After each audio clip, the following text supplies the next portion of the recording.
बरं, ठीक आहे, ठीक आहे. गोपाळ तिवारी आपल्या सोबत आहेत. काँग्रेसचं मत सुद्धा घेऊया.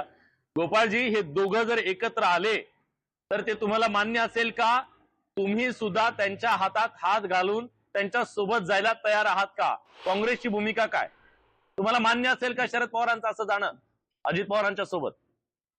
बघा, आज मितीला काँग्रेसच्या सोबत महाविकास आघाडी अधिकृत शरद पवार साहेबांची राष्ट्रवादी चिन्ह तुतारी आणि उद्धव बाळासाहेब ठाकरेंचं जे आहे ते मशाल, ह्याच पक्षांना महाविकास आघाडीमध्ये हा, आज मितीला स्थान आहे.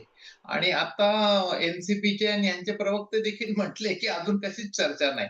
त्यामुळे साफ साफ म्हणून भुई थोपटणं हे बर. भाजपला पथ्यावर पडतंय का? यांच्यात विस्कळीतपणा करा, यांच्यात गोंधळ करा, हा पण एक प्रश्न आहे, डावपेचाचा भाग आहे. त्यामुळे आज मितीला आम्ही त्या आता ठिकाणी भाजपनं वारंवार सांगितलं का क्लिअर तुम्ही केले. बैठका आज करा एकत्र येऊन?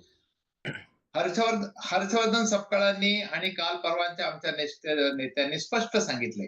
हे बघा, महाराष्ट्रात 19 मध्ये हम्म. महाविकास आघाडीचं सरकार स्थापन झालं होतं.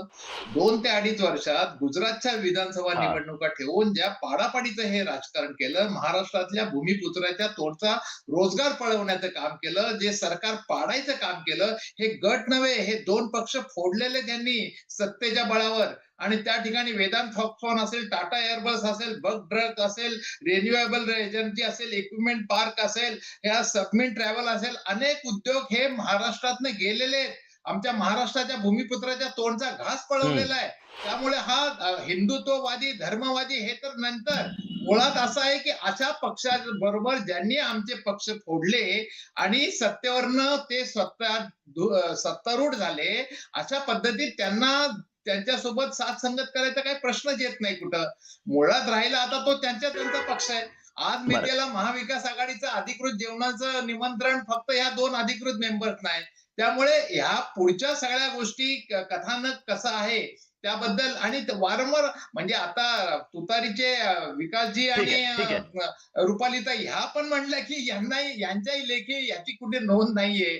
तर अशा पद्धतीमध्ये आज मितीला महाविकास आघाडी इंटॅक्ट आहे. आमची बांधिलकी शरद पवारांच्या आणि या दोघांच्या बरोबर युती करायची आहे. ते अधिकार स्थानिक पातळीवर जिल्हा काँग्रेसला दिलेले ठीक आहेत. आहे, ठीक आहे, परंतु ठीक आहे, त्याला ठीक पण आहे. एक कळलं. चौकट आहे. तुम्हाला वाटतंय की अजून काही नाहीये, शिजलेलं नाहीये असं तुमचं म्हणणं आहे.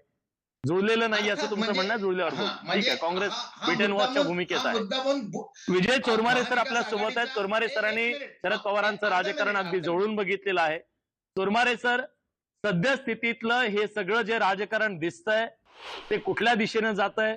हे केवळ स्थानिक पातळीवरच तुम्हाला वाटतंय की ही भविष्यातल्या दोघांच्या एकीकरणाची आणि ही पॉवर गेमची लढाई आहे, सत्तेत जाण्याची ही सुरुवात आहे? विलास, एक गोष्ट सगळ्यांनी मान्य करायला पाहिजे की भारतीय जनता पक्ष आणि त्याचे महाराष्ट्रातले नेते देवेंद्र फडणवीस हे मुत्सद्देगिरीच्या बाबतीत आज घडीला अन्य कुठल्याही पक्षांच्या नेत्यांच्या पेक्षा 2 पावलं पुढे आहेत. आणि हे गेल्या 2-3 वर्षात अनेकदा राज्यसभेच्या, विधान परिषदेच्या वेगवेगळ्या निवडणुकींच्या मध्ये फडणवीसांनी हे सिद्ध करून दाखवलेलं आहे. विरोधकांच्या अधिक जागा असताना सुद्धा आपले उमेदवार निवडून आणलेले आहेत. तर अशा मुत्सद्देगिरी करणाऱ्या फडणवीसांनी आणि भारतीय जनता पक्षानं महापालिकांच्या निवडणुकींच्यासाठी एक रणनीती आखलेली आहे. आणि ती रणनीती आखताना जो सापळा लागला, त्या सापळ्यात राष्ट्रवादी काँग्रेस, शरदचंद्र पवार पक्ष हा पक्ष अडकलेला आहे असं मला वाटतं. जर महायुती सगळीकडे एकत्रित लढणार असं वारंवार देवेंद्र फडणवीस, एकनाथ शिंदे, अजित पवार निवडणुकीच्या खूप आधी सांगत होते. आणि निवडणुका जाहीर करत असताना मग पुण्यात अजित पवारांना ते का बरोबर घेत नाहीत हे त्यांनी स्पष्टीकरण दिलेलं नाही अजून. हे खरं तर देवेंद्र फडणवीसांनी स्पष्टीकरण द्यायला पाहिजे, अजित पवारांनी स्पष्टीकरण द्यायला पाहिजे. खूप आपण महत्त्वाचा भारतीय मुद्दा जनता मांडला. पक्षात आवाज येतो ना माझा, विलास? हो हो हो सर. हा, तर हे स्पष्टीकरण मला वाटतं या कुणीही दिलेलं नाही. आणि हे स्पष्टीकरण न दिल्यामुळे जो चर्चेचा गोंधळ सुरू आहे, त्या गोंधळात राष्ट्रवादी शरदचंद्र पवार पक्ष या पक्षाची गेल्या 3-4 दिवसात प्रशांत जगताप यांच्या भूमिकेनंतर प्रचंड बदनामी होत आहे. म्हणजे इथं अजित पवारांच्या पक्षाला कुणीही प्रश्न विचारत नाही, तुम्ही शरद पवारांच्या पक्षासोबत का जाताय? प्रश्न शरद पवार यांच्या पक्षाला विचारतायत की तुम्ही अजित पवारांच्या पक्षासोबत का जातायत? एकीकडे तुम्ही धर्म जातीच्या आधारे राजकारण करणाऱ्या पक्षांच्या सोबत जाणार नाही अशी भूमिका मांडता आणि त्याच वेळी इकडे महापालिकेत मात्र अजितदादांच्या सोबत युती करता असा आक्षेप घेतला जातो. पण विलास, मी आणखी एक गोष्ट स्पष्ट सांगेन की मी शरद पवारांचं राजकारण इतकी वर्ष बघतोय, Please, sir. आजपर्यंत शरद पवार यांनी स्थानिक स्वराज्य संस्थांच्या निवडणुकीत कुठल्याही पातळीवर कधी लक्ष घातलेलं नाही. कधीही शरद पवारांनी स्थानिक स्वराज्य संस्थांच्या निवडणुकीसाठी प्रचार सभा घेतलेली नाही. अपवाद एखादा असू शकेल, मला माहित नाही पुणे किंवा कधी झालं, पण नाही. म्हणजे आपल्याला देवेंद्र फडणवीस अगदी ग्रामपंचायतीच्या निवडणुकीला सभा घेताना आपण बघितलंय, पण शरद पवारांनी ह्या आपल्या मर्यादा स्थानिक स्वराज्य संस्थांच्या निवडणुकीच्या बाबत पाळलेल्या आहेत. त्यामुळे